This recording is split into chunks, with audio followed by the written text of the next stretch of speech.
The Kimberleys have been the land of the Aborigines for thousands of years. They don't see themselves as owners in the traditional sense. They consider themselves keepers and guardians. They take from the soil what they need to live without putting it at risk. When the white farmers arrived in the mid-19th century demanding room for their cattle, they lost their freedom.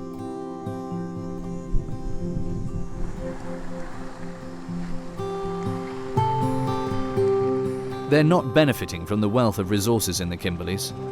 The Argyle mine is the world's largest diamond mine. The world-famous pink diamond is mined here. The Aborigines were pushed more and more from their land as a result of the mine's expansion. Robbed of their homeland, they became a homeless, enslaved people. Many of them fled to towns and cities, but unable to adapt to Western ways of life, they lead lives on the margins of society.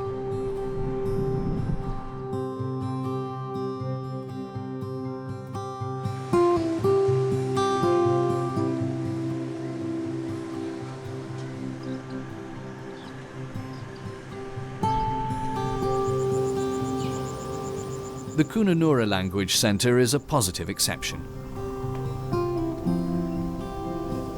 Committed members of the Miriwoong tribe are fighting the seemingly unstoppable decline.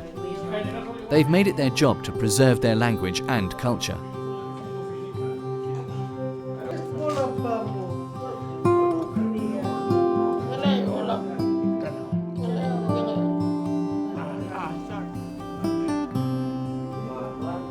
David Newry spent years fighting for this centre, and with success.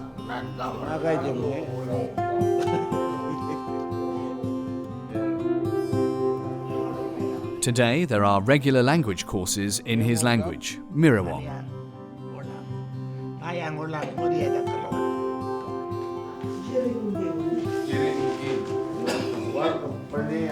Our language is, you have to grow up with it, to learn it. It's not something where you can learn by reading it and then you know it all.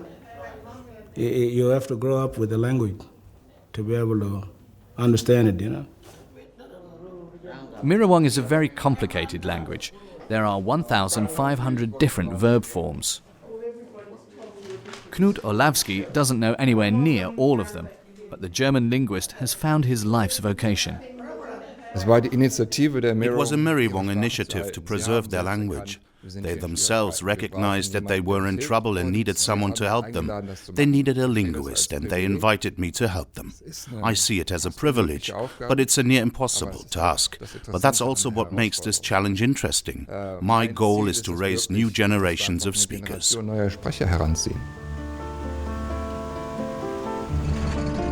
And to achieve that, he goes down unusual avenues. A language excursion into the Australian outback.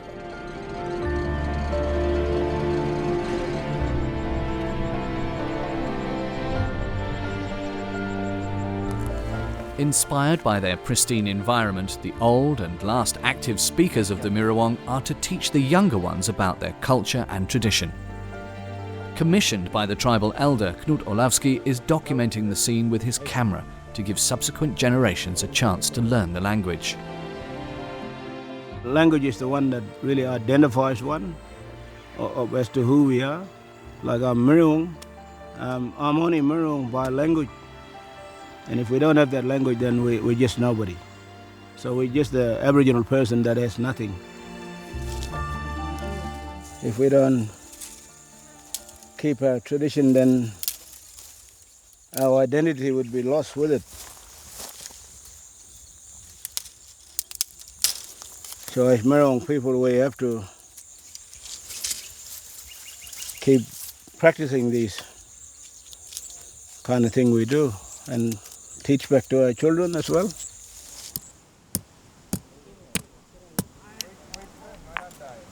David Newry wants to show his grandson how to make a spear. You know, when we learn, we don't talk. We just observe, and learn from that way. And no ask question. Just look and learn.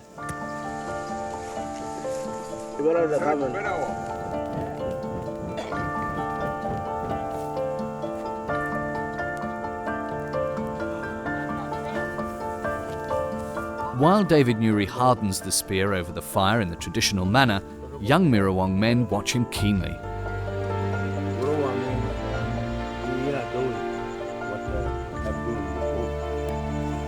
His grandson is the first to be allowed to try the spear. David Newry has made it his life's work to ensure that his descendants don't lose the identity and language of the Miriwoong tribe.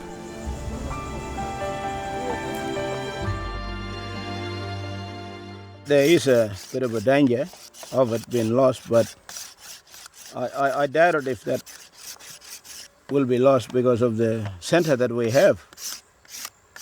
And that's the language center, of course. While we can supply the information to the language center, hopefully the kids can pick up material, modern material, such as visual material, videos and pictures book about how to make one and where to look for it. All that information will be supplied through the language center,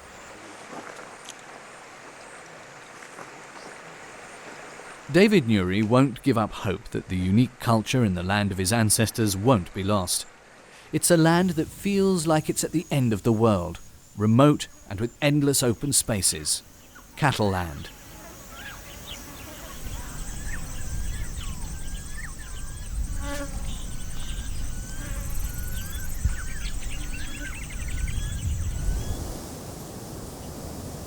The road train has arrived at Springvale Farm.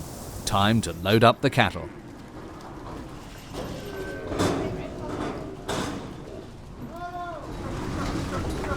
It's the first delivery after the rainy season, and Rick Ford is very proud of the good condition of his herd. Now the animals just have to make it safely onto the road train.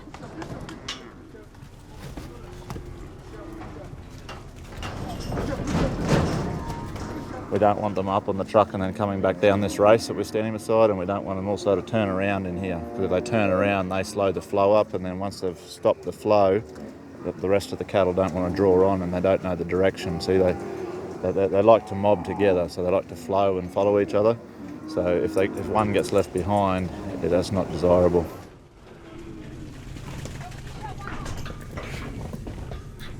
"200 animals will be loaded up today.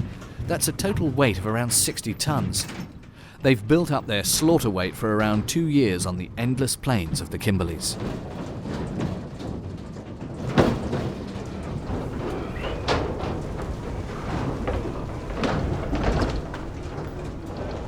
Rick Ford sells 5,000 cattle per year, but he wants that number to be a lot higher.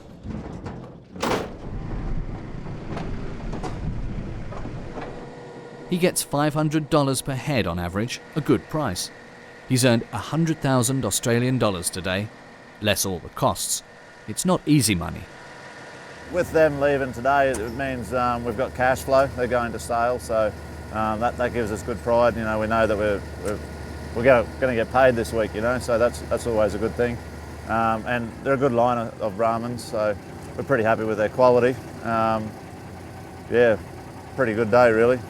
After the rain, and we finally got them on the truck, so yeah, it was good.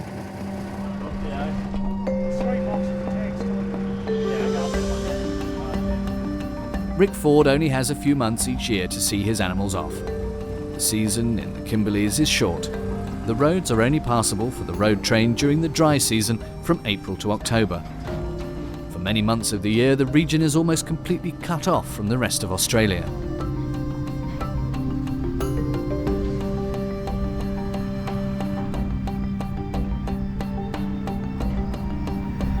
Those who live in the Kimberleys have long got used to it. They've chosen life in a remote location in harmony with their overwhelming environment.